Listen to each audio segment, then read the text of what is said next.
So today I would like to speak about ancestors. A lot of people have misunderstanding about ancestors. So most of the people think that this is a superstition. And why do indigenous people, for instance, believe in ancestors? But we have to know how this belief came into existence. It comes from the upper cycles, or the eras of the upper cycle, where originally higher consciousness had experience in the body, and once they left the physical body, they continued their existence in a spiritual body, and they were guiding those souls which were at that point still in the body. So the ancestors' guidance was very important. And so ancestors supposed to be immortal. So these are immortal beings which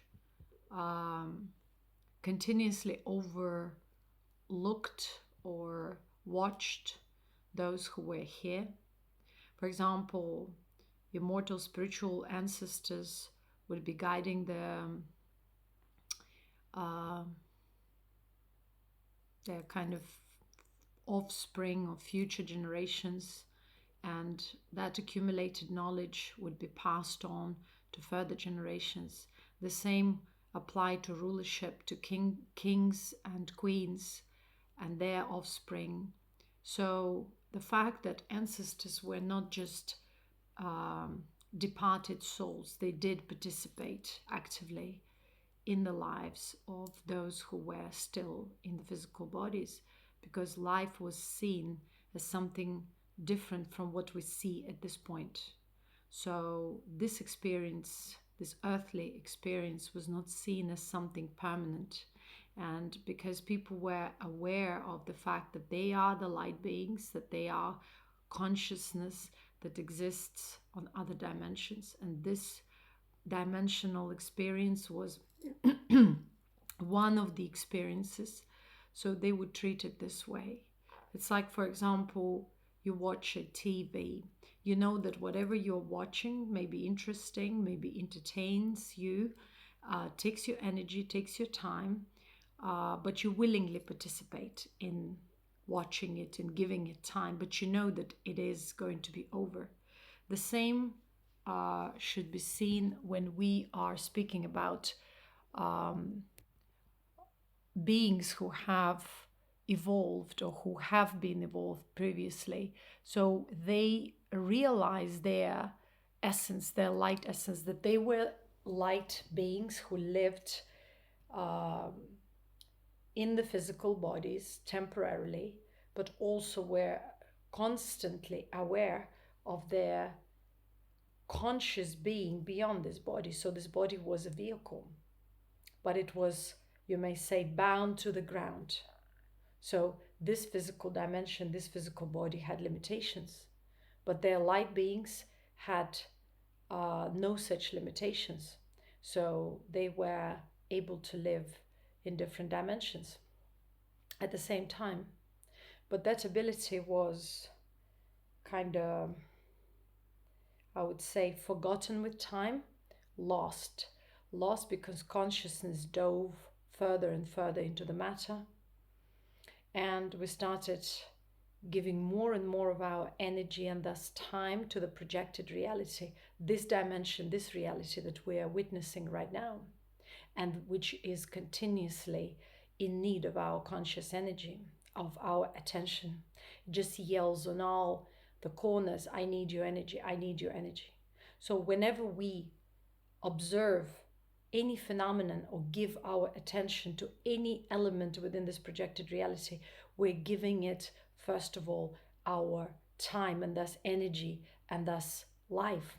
And so this way we started shortening our lifespan, because we started giving our energy, our spiritual energy, to the physical reality. So our light essence started depleting and going towards the support of this dimension.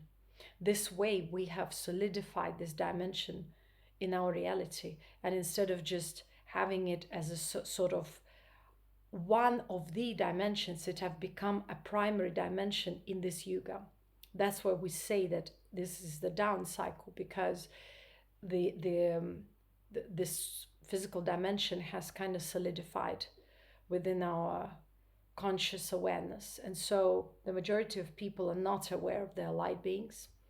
There are concepts, there are still remnants of the past eras which are passed on to us in the form of philosophies and different kind of sacred secret teachings, but not almost no one has direct experience of being aware of that subtle dimension permanently, so that they would exist in several dimensions, unless they are evolved beings who have unbound themselves from this projected reality and liberated themselves, so to speak. So the whole idea of spiritual liberation was born out of the fact that we were bound now to this physical dimension, and kind of because we tied up to this, because we wasted or spent too much time and thus energy, because time is energy and energy is time,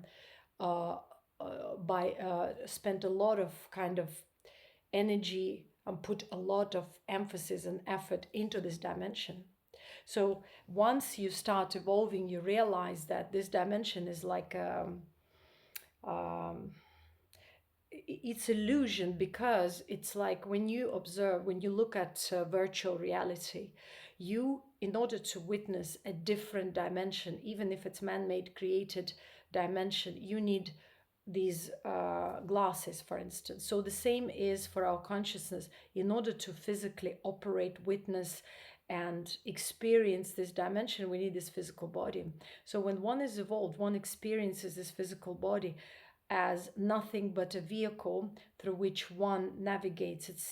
One perceives it as a sort of a tool, as a machine that operates organically within this reality. But you can't take it seriously, can you? It's like you watch the virtual reality. Maybe you entertain, maybe you have good or bad experiences, but you can't take it for reality. It is only real for that amount of time that you are there. And so again, it's all about time. Like when you watch TV, when you experience something through TV, it can be an experience that invokes emotion. So it kind of hypnotizes you. It draws your attention. Attention means you spend time and thus energy to watch that, to have that experience. Now, what happened with this reality and this dimension, we have got carried away. So we started emphasizing the projected experience rather than the essence, and that's how we lost ourselves to this projected reality. That's why we started having these spiritual ideas of liberation, of transcendence, because simply there was a need for that, because we bound ourselves to the projection, to the illusion. And because of this situation, there were beings who still remembered that unbound states and multidimensional experiences, where their consciousness was experiencing existence through different forms of different subtleties, including this subtlety that we're aware of at this moment. And so the understanding of time, lifespan, time and space continuum, energy, different potencies from the spiritual point of view was still there. So those beings were still aware, and those beings were continuously coming in, incarnating to remind the humanity that this is just a temporary dimension. And so the point of ancestry was that those ancestors who just had this experience, who were guiding their tribes or communities towards a certain understanding of this reality, were then leaving the physical vehicle and continuing their existence in subtle bodies, but they still would guide their tribes or communities through certain people they chose for this guidance, through whom they would pass on messages in the form of spiritual transmission. So this is where the whole understanding of guru-disciple relationship originated, or the idea of spiritual inheritance and lineages, because simply they needed a vehicle. And it didn't really matter whether the whole consciousness there, a cumulative conscious cluster of different ancestors in an unbound state, would be guiding and sending the messages or passing on knowledge through one vehicle. Because on the earth it can be one vehicle, but this vehicle can be connected with the collective cluster of ancestors, which simply represent evolved cluster of consciousness. Because on the other levels or dimensions of consciousness, there is no division or separation onto the individual units of reality, which we call human bodies, or separate bodies, or separate units of consciousness. This whole fragmentation into separate digits or units of consciousness happen through the down cycle, so that each individual being experiences own in their own particular way this reality, and contributes that kind of experience to the collective. But now coming back to the ancestors, so, and again to Siddha consciousness, for example, Siddha consciousness means the evolved cluster of the collective consciousness that originated from the beginning of the cycle and is untarnished by the human experience. So whoever even had the human experience, they transcended it back and remained in the pure form. That pure form is the pure awareness, pure bliss and knowledge, at the same time, which holds the records of all the cycles and different streams of consciousness that incarnated on this planet through different cycles, not only this cycle. And so when we start our evolution, we usually cannot proceed without the guidance of the ancestors, because these ancestors bring that knowledge and information to us, provided we are vibrating the same frequency and our vehicle is pure enough to understand and realize that. But you see, it is that cluster of consciousness of ancestors who chooses the vehicle through which they operate, who chooses the lineage holder. It is not just any individual decides themselves because of their ego, because of their inclinations. Okay, I just want to be a lineage holder, or I want to be a guru, or I want to be a disciple. Because this is not by the egotistical, choice. It happens because that, soul again incarnates in human form, and because it transforms the vehicle through that incarnation, it purifies genetically on the DNA level that vehicle, so that it can host the higher frequency of the ancestors of the upper cycle. And so all of these things are really important to understand. And these are serious matters. It is not so easy, let's say, to incarnate at the lower point of the cycle and to be a lineage holder, for instance, because that frequency is unusual for this time. And it takes one a lot of effort, a lot of pain on different levels, the pain of transformation, to come to the point of being that pure vessel for that higher frequency, for that ancestral energy. And this knowledge is still there. It exists in different indigenous tribes, in different places, maybe even unknown places on this earth. But it is not something that everyone can understand, because there is no direct experience. That's why our spirituality degraded. We think that we can just become individuals who just evolve. So there is a lot of individualistic kind of propagation, the propagation of egotistical forms of spirituality, where every individual unit does not understand that they belong to the collective and the universal, so they don't aim at restoring the wholesomeness and reconnecting with that higher cluster of consciousness, higher frequency that exists in a collective state, not in a dispersed or differentiated or fragmented state, as we do exist at this point in this day and age, in Kali Yuga or whatever era, Iron Age, whatever philosophy you apply to it, doesn't really matter. So true knowledge is that frequency, that higher frequency of ancestors, of our ancestors who have departed. And in fact, they have not departed because they are immortal. They just came in and left, or they left, but they still participated from time to time in the affairs of their communities and tribes. So that's why people believe in their ancestors, because it is the immortal spirit. Because in those times, ancestors did not die, or their spiritual essence did not die. At this point, in this day and age, we're living amongst human corpses, where that's why it's called the age of death.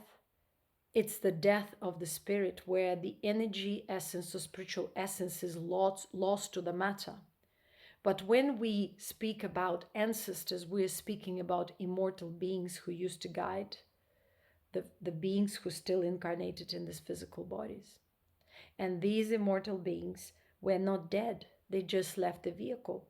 It's like you just decide that you no longer will use your current house or vehicle, and you will go to live elsewhere, but you still can come and visit. So the same idea, but we've lost that perception of reality and understanding of life and death.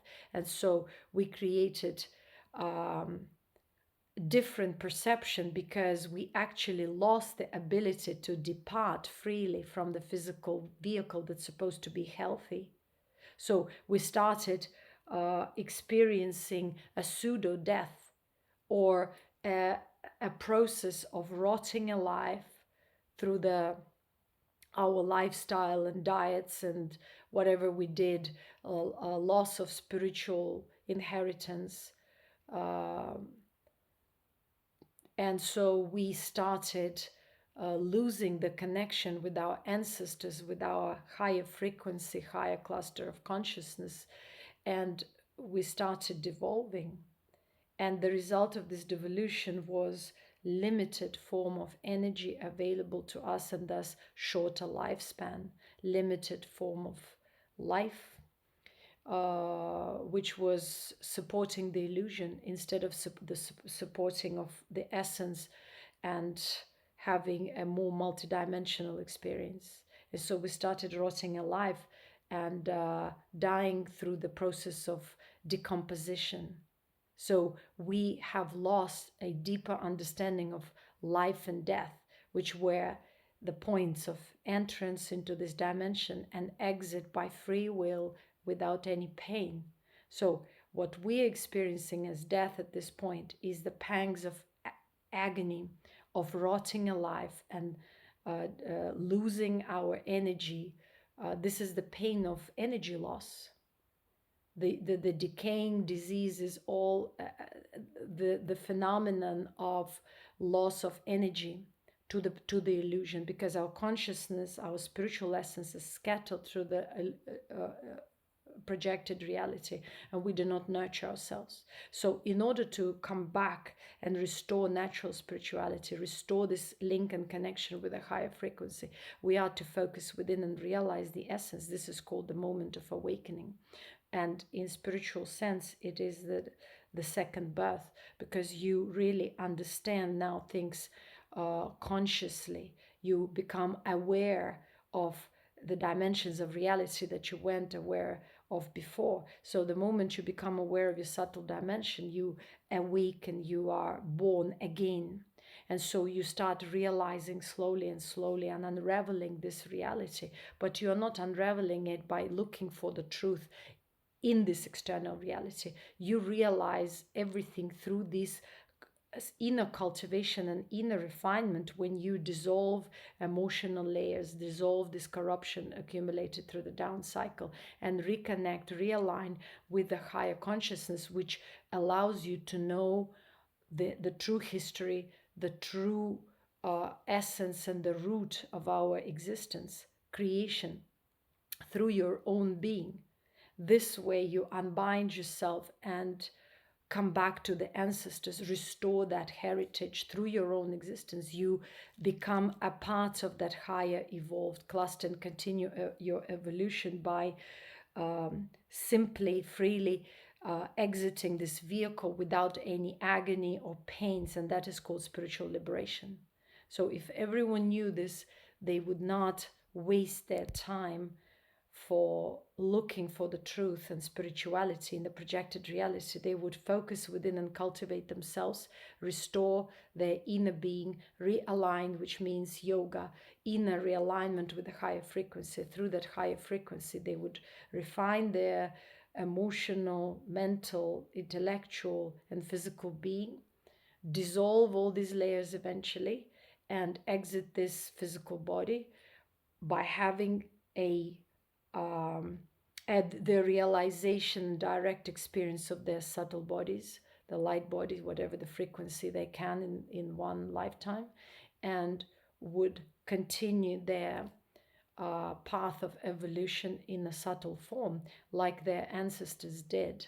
So, but they can still participate in the affairs of this earth, of this dimension, if they will so, by choosing someone who can keep the lineage or the heritage of that knowledge and still being present in the physical form. So these beings usually are chosen by the frequency, by their own purity, and they continue to pass on the knowledge in the form of spiritual transmission, in the form of being the living vehicle of realization, knowledge, and that higher frequency, higher vibration of the ancestors of the past. But in fact, on that level, there is no past or present or future. There is just an eternal existence.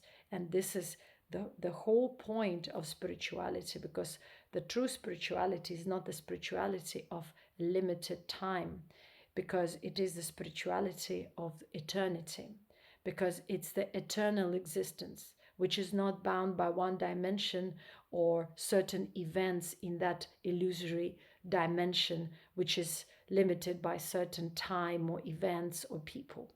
And to hold it all, one needs to empty one's being from all the man-made reality, accumulated knowledge and understanding, so that one can truly know the truth that is formless, that is not bound to one dimension, the truth that holds different sides and angles of one and the same event, but from different dimensions of consciousness, so that one can know what happened or what will happen, but be untouched by this knowing, because there is no that individuality or that kind of sense of self that would connect itself with any element or event within the projected reality. Thank you very much for your attention, and I hope that this talk and this message brought you clarity. If you find clarity and truth in it, please share and subscribe, and support this channel and these messages by donating. Thank you very much.